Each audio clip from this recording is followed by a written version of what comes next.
Good morning. I'm so glad to be sharing this beautiful spring Sunday morning with you all. As mentioned, this is our second Sunday in Lent, and it's also the second Sunday of Women's History Month. And it falls just a few days before the church calendar celebration of when Mary consented to conceive Jesus, or what one of my professors calls the church's gynecological calendar. So today we're going to reflect on Jesus's longing to gather his people up like a mother hen, highlighting God's both protective and liberative love. And we're also going to consider Mary's consent, as it's told to us, that initiated that conception. At our 9 a.m. gathering this morning, Paula offered the better and perfect sermon title to what is in your bulletin: the chicken and the egg. Let's begin with a prayer drawing from both Psalm 19 and Psalm 91. May the words of my mouth and the meditation of all of our hearts be acceptable to you, God, under whose wings we find refuge. So it's Women's History Month. I came out of a little patriarchy you might know called Catholicism. And as a result, I did not see a woman up here doing what I'm doing today, preaching, until I was in my 30s. Yet here I am, very much gathered up under the wings of and learning from two of the best women ministers I have ever had the pleasure of meeting and see preach. So some of you may be wondering if Women's History Month is still necessary. And I say, for me, yes, it still is. I believe that Women's History Month is still necessary because gender equality across the gender spectrum is a work in progress. And I think that it is good and necessary to dwell on the contributions of women who have shaped a more inclusive world. So today we're going to dwell specifically on the foremothers of Jesus, the women who shaped the history of our faith with and through their faith and their bodies. I also think Women's History Month is necessary because representation matters. When people see people with the same gender identity as them in male-dominated roles, like ministry, they're more likely to consider that possibility for themselves. I believe that Women's History Month is still necessary because there's still a lot of inequalities to address, like wage gaps and underrepresentation in leadership. In our own beloved UCC, 53.4% of active ordained ministers are women, right? Only 43% of congregations have called a senior pastor who is a woman. And that is pretty good progress from where I came from, where there are still zero ordained women, 0 women called into senior pastorates. And all of that is to say that while we're celebrating Women's History Month here from the pulpit today, there are other marginalized groups that most certainly deserve recognition and representation too. But since today is the second Sunday of Women's History Month, I'm going to celebrate women and gently bash the patriarchy from this pulpit. So last week, Reverend Nicole talked to us about the devils of comfort and the devil of convenience. She spoke of the devil as something that tempts us, or a force that works against us turning toward God and the good. So today I'm going to talk about the devil of patriarchy. Now, I've been in ministry long enough to know words like devil and patriarchy can be big trigger words. So I want to take a minute to define patriarchy. Patriarchy is the word that we use to describe systems where men have more power and control, and that all people are expected to follow strict gender roles. So if you're a man or a boy listening today, I want to be super clear about something. Nothing about the word patriarchy means that there's anything bad about you. You are our beloved guys. Jesus was also our beloved guy. Patriarchy is just the name for the system that we currently live in here. And this system can hurt everybody, including our beloved guys. One sobering example of how patriarchal systems hurt our beloved guys is that 93.5% of incarcerated humans in this country are guys. 93.5%. So if you are a man or a boy listening to this, when I say the word patriarchy, I am not talking about you. You are awesome and you are deeply loved.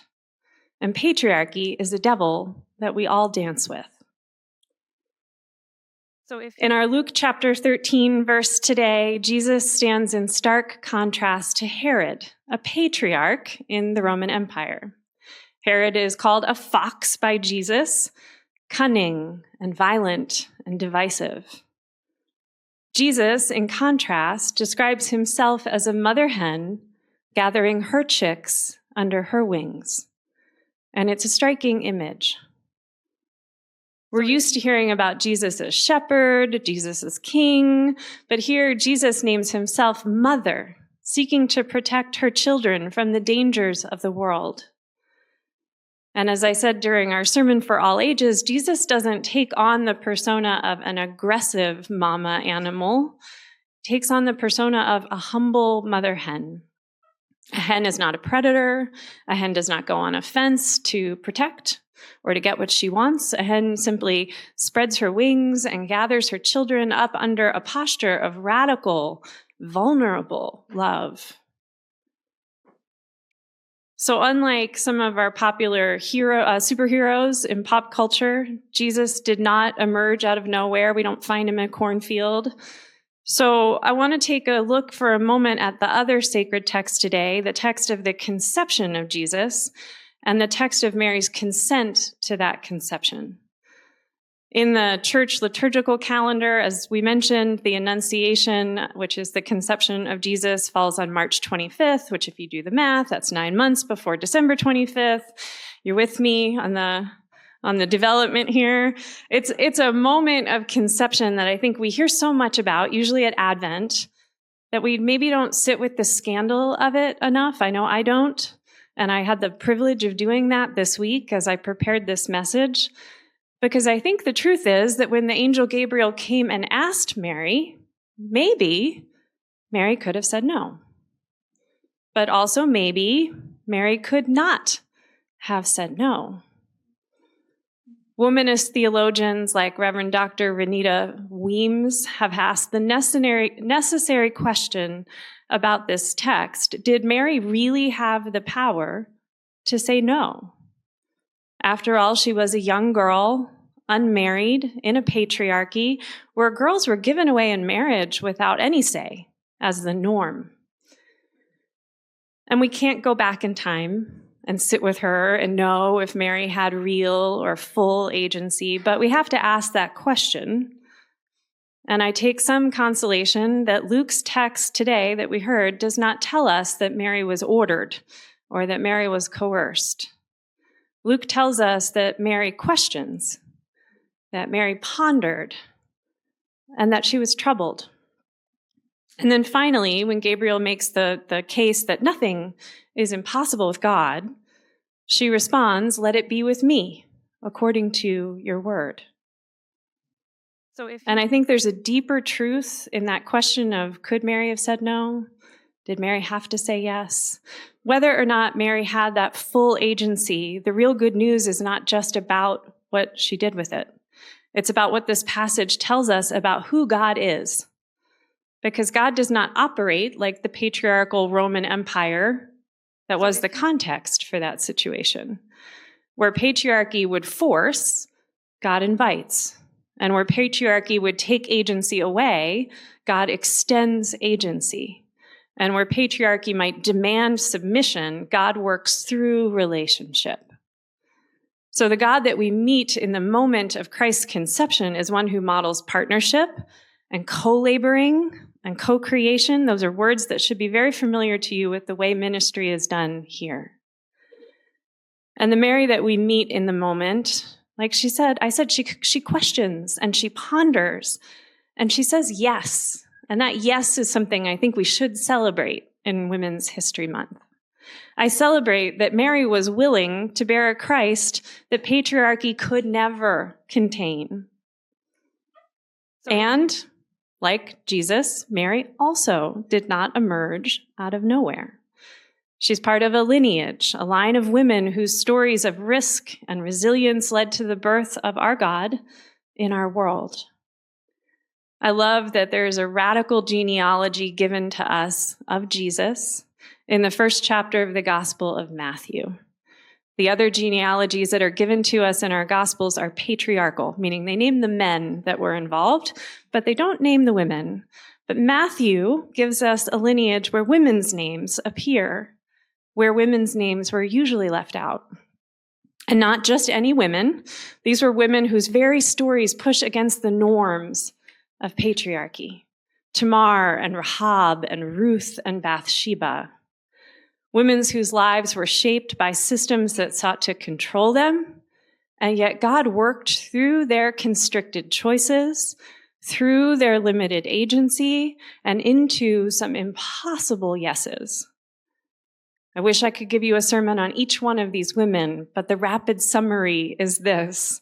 Tamar was a woman who was cast aside as a widow in a time when being married was your path to protection and power and provision, and she risked everything to reclaim her future and secure her rightful place in the lineage of God's people. Rahab was a foreign woman, maybe an innkeeper, if we're translating correctly, labeled and dismissed by history as a prostitute. Yet she saw what others could not.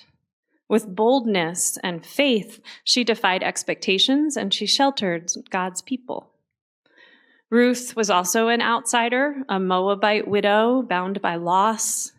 And instead of seeking security just for herself, she chose radical loyalty and love for her daughter-in-law and forged a future that placed her at the heart of the story of Israel. And Bathsheba was taken by force by a king. Her story often twisted into one of seduction instead of survival. And she endured, and she grieved the loss of a child, and she used her voice to secure the future of her son Solomon, ensuring that a legacy of wisdom and justice would guide the people of Israel. When the world tried to write those four women out of the story, God wrote them back in. Thanks to Matthew, we get to call them the foremothers of Christ. And their presence in that genealogy reminds us that God has never been in the business of upholding patriarchal power. God has always been at work through women who resist, women who reclaim their stories, who birth new possibilities into the world. And today, Jesus, our mother hen, stands brooding in their lineage, embodying that same sort of protective, life-giving love that led to his birth. So that's what I want us to proclaim and praise this Sunday morning, that patriarchy is not from God. The idea that women are lesser, that they should be quiet, that they exist to serve men, those are not divine commands. Because frankly, if God had wanted to build a kingdom on male power, God would have sent Gabriel directly to the emperor, right? If God had wanted a world where men alone spoke the good news, Jesus would have chosen only male disciples. But instead, our Gospels tell us a different story. It was Mary who bore God into the world, and it was Mary Magdalene who was the first to proclaim the resurrection, the apostle to the apostles. And yet, generation after generation, the wider church has tried to minimize the voices and roles of women. Sure, God became flesh in beloved male form. But the very structure of our faith was also built on women's consent, on women's bodies, on women's labor, and on women's words. Patriarchy is not from God.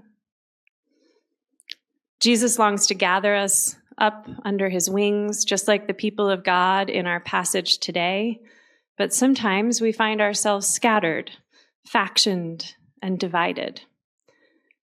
Mary, too, was invited to be gathered up into the spectacular work of God's reconciliation to us.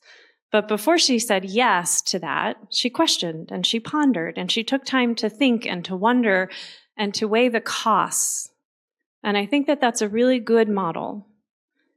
I know a little something about weighing the costs of consenting to be gathered somewhat uncomfortably under Christ's wings. As I said, I grew up Catholic. Most of my family is still Catholic. It is a beautiful faith, and it is a patriarchy, both and. And when I was about 6 or 7, my brother was selected to serve as an altar boy. And I was very excited at the end of that mass to run up to the priest as I was leaving the church and ask, when was it going to be my turn? When was I going to be old enough to be an altar boy? And even as I heard it coming out of my mouth, I was like, wait. And the priest smiled and said, have the humility to serve where you are called, my child.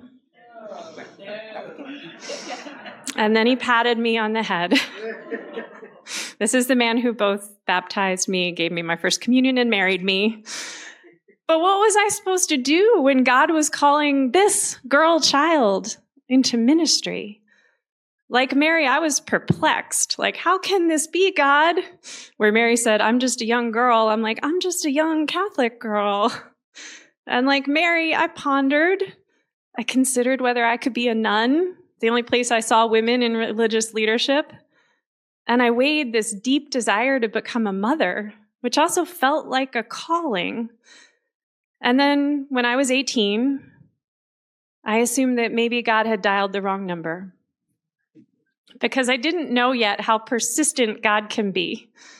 And so for the next decade, I put it aside, and then it popped back up, and I put it aside, and it popped back up, and I wrestled with it, and I weighed the cost of stepping away from a container that had all these firm answers to every possible theological question. They just hand you the catechism, and it's right there.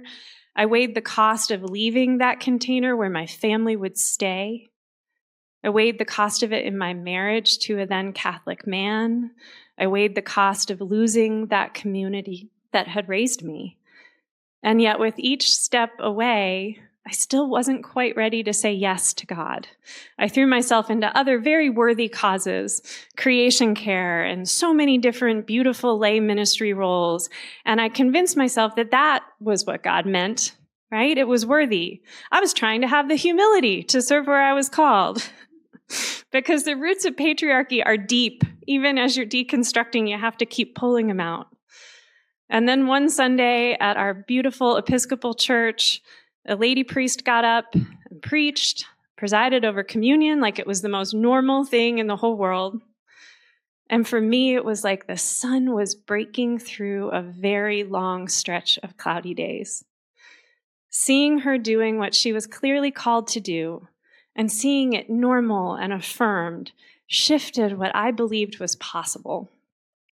And now, here I am, 64 credits of seminary later, graduation and ordination on the horizon, God willing. If you ask me what my favorite part of this learning journey to prepare for ministry has been, my answer remains the same. Learning to read our Holy Scripture from the margins, from the perspectives of those at the edges, those that the world forgets but who God remembers. The women whose names were left out, the outcasts who became prophets, the foreigners who carried our faith forward. Reading from the margins means noticing that Hagar in the wilderness is the first to name God. It means hearing the Syro-Phoenician woman challenge Jesus and change the course of his ministry. And it's in these stories that I have found my true, authentic place where I am called to serve. I have found, as that priest once said, the humility to serve where I'm called, not in some seat of patriarchal dominance, but at the margins, where God has always been moving and speaking and gathering people in. So today, the questions that this scripture passages give us are these. Will we consent to God? Will we let ourselves be gathered? Will we reject systems that try to tell us power is domination when we know that power is love? Will we reject spaces that say only men can serve here? Will we unlearn the idea that vulnerability is a weakness? Will we, like Mary, bring our full selves, our questions and our uncertainties, and even decades of discernment and wrestling, and still say yes? Because I believe that Jesus still longs to gather us into a world where everyone is valued and everyone is beloved. And I think that for us here, maybe that yes has something to do with the hard work of both labor and delivery, of both resistance and forgiveness and welcome when our resistance actually changes hearts. Because I think you all do that so well here. And I want our gathering to be a testament to a God who has room to gather us all under her wings. I want our gathering to be an act of holy defiance against every devil that seeks to scatter and divide us.